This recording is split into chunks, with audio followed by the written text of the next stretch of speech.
Hey guys, last week we were here with Ashley checking out Bistro 101 right down the street. Today we'll be checking out Sapori, Mount Horeb's Italian restaurant right off of Main Street. This place looks really quaint, very historic. The locals here tell me that the recipes have been handed down for generations. Well, I'm gonna go get ready for dinner, so I'll see you guys inside. I'm here with Ann Nowzy at Sapori, Mount Horeb, the owner and once chef of this restaurant. Ann, can you tell us what inspired you to be a restaurateur? Well, actually, about 11 years ago, my daughter was a waitress in the restaurant here, and I used to be a principal. I had no restaurant experience. She needed a sub-server for herself and couldn't find one, so she asked me to do it, and I did. And it was really a blast. I mean, it was so much fun, and Selena Vitale, the former owner, and I became really close, and I actually picked up a server shift.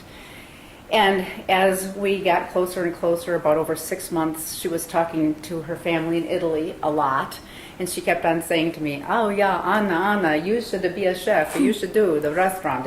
You'd be golden." And I kept on thinking, no, I don't think so. But she was on the phone to Italy one day, and when she got off, her last line was, "Yeah, ciao, I see you soon." And I realized at that time she was going to go back to Italy. And I didn't want the restaurant to close. It's a fabulous restaurant. A lot of locals and people from all over come here. And in living in a small town, you just don't want to see everything close all the time. So I asked her if she was going, and she said yes.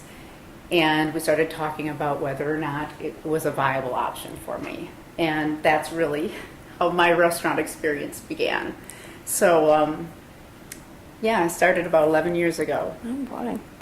Very nice. Well, it sounds like all these recipes have dated back years and years and years with the Vitale family. What can you tell me about the history of the lineage of these recipes? Well, that was kind of a fascinating transition for me because, you know, she's Italian and I'm from the United States, and I was really worried that would really impact the restaurant and it wouldn't be authentic anymore. So she said, no, I teach you all the recipes, and they're all family recipes that they've had and they've established here. So I said, well, how long do you think it'll take me? And she said, 2 weeks. The first week, I cook, you watch. The second week, you cook, I watch. Done. So we started cooking lessons, and the lessons were really while she was cooking in the kitchen and getting ready for the service for the evening. I'd come in and watch and take notes and ask her things. And the scariest part actually was when you have a history of family recipes, there isn't a written recipe. It's all how many hands of this and how many spoons and how many glugs and just a little bit. And I wait, stop, let's make sure our hands are the same size, which fortunately they were. So she taught me the recipes that way, and we've just maintained them.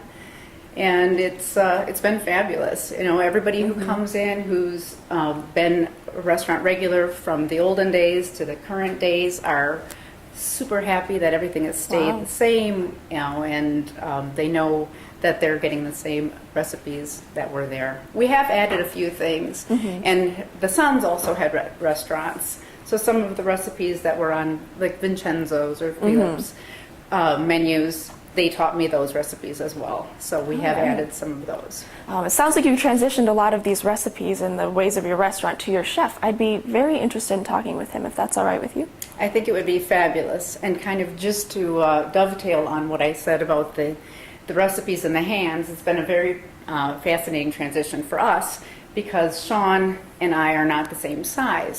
So it was the first time I actually had to go, oh, what does my hand measure? So we could make sure that that things stayed consistent from me to Sean. And yeah, let's go in the kitchen and take a look at what he does. Sounds good. Hi, Sean. Ann said we could have a few words with you. Absolutely. Welcome in. Thank you. So what can you tell us is the most challenging part of this undertaking? Keeping everything the way that it's been for the last 150,000 years, essentially, is what we're looking for. The people that come to our restaurant love the traditional recipes. They love the Vitales back then. They loved when Ann did it. So keeping everything original, keeping everything good, but still trying to figure out ways to move ahead. That's a real big part. I can imagine. Wow, sounds like you're doing an excellent job. Well, thank you. Sean, what would you recommend to our viewers off of your menu? Well, I would say that our two most popular daily items are something that I'm going to prepare for you a little bit later. It's our rigatoni con gamberi, which is a really nice lemon Alfredo shrimp dish. The other one is our rigatoni rustica, real nice Italian sausage in a creamy red sauce. Wonderful, and those are our two most popular. On Fridays, we do have a couple specials. On Fridays, we do a pan-fried perch.